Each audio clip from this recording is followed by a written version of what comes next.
Hi, it's Kristen from Kristen Stained Glass.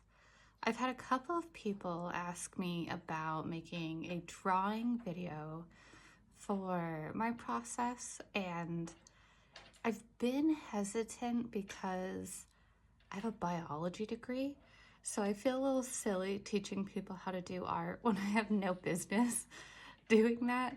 But I was thinking there might be other people who, like me, have no business doing art, but we love stained glass and we need a little help. So I'm going to teach you my best hack for making patterns.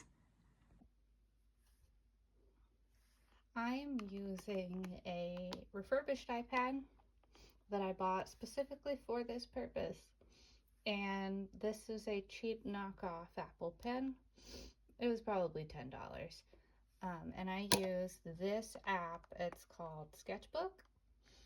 I just open a new drawing from the gallery, and then if I'm trying to make a stained glass pattern, what you can do is up here there's this little plus picture, and then it gives you an option for files, pictures. You can take a picture. I go to that picture icon, and I've screenshotted whatever I'm interested in making a stained glass pattern of, so you can adjust it where you want it. So you can do that, and then I click plus so that I can get another layer on top of it. And then when you go back, I like to make it a little opaque so it's easier to trace over. When you're doing a stained glass pattern, you want to use this really thin pencil. I want the color to be black, and then I use it on 3 for a foil pattern. And then one of the things that's really great is this line correct. I leave it on 3. You should know it will always correct to 0. So like when I'm moving it around, you can see the angle down here. So it'll always correct it to like 90 or whatever is straight down. So if you're struggling because it's making your lines wonky, it's probably the angle of your picture. So I can start by tracing the branch, and then I just go around making lines that would make sense for stained glass, like this.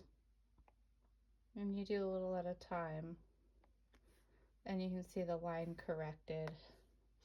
So I can change the orientation, and I can also do it in smaller line segments. And there's a nice back button, so you can undo it as many times as you want.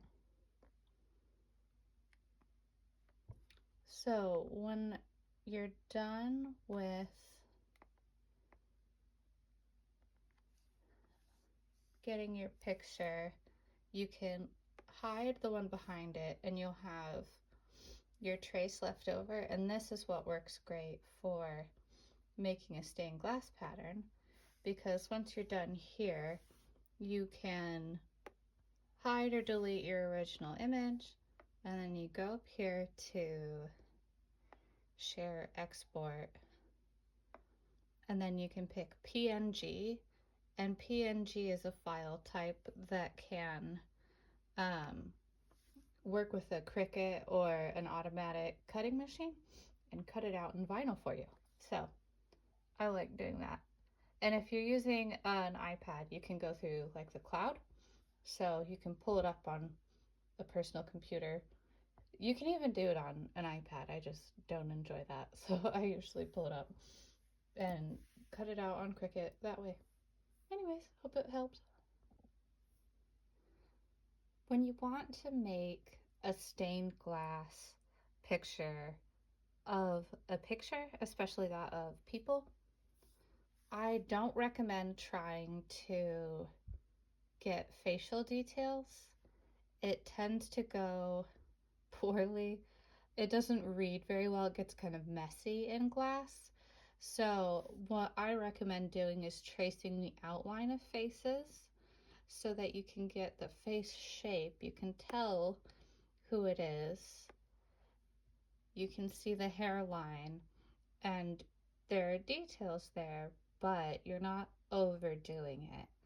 And then I trace like prominent pieces in the background, whatever your perspective you want to pick up.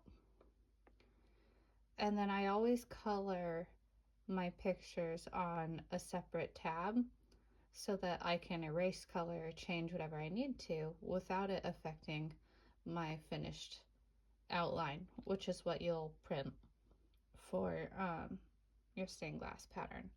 So this is how I usually get whatever detail is important for a picture. So when you're wanting to do a picture and you're trying to decide what parts of it are important to highlight in stained glass, I usually try and pick out what is important in the picture, and then where lines are, what are the details that you want to highlight. So I'll make this a little lighter. What I did was I highlighted the silhouette because that was an important piece of the picture. It was their engagement picture. And then there were some aspects of place that were important. They're on top of a building. And sometimes I include details just because it makes it easier to cut glass, like convenient lines. And then the sun, I tried to include like continuous lines through the piece so that these lines continue throughout the background, and it gives you sort of a sense of cohesiveness. And then from here, I tried to pick out what colors, predominantly from the original picture, would look well in glass. And I don't recommend doing all opaque glass or all transparent.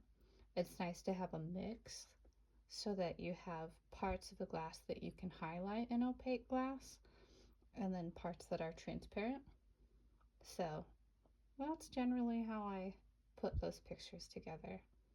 And then because I'm coloring on a separate tab, I can then just print this out and get that pattern.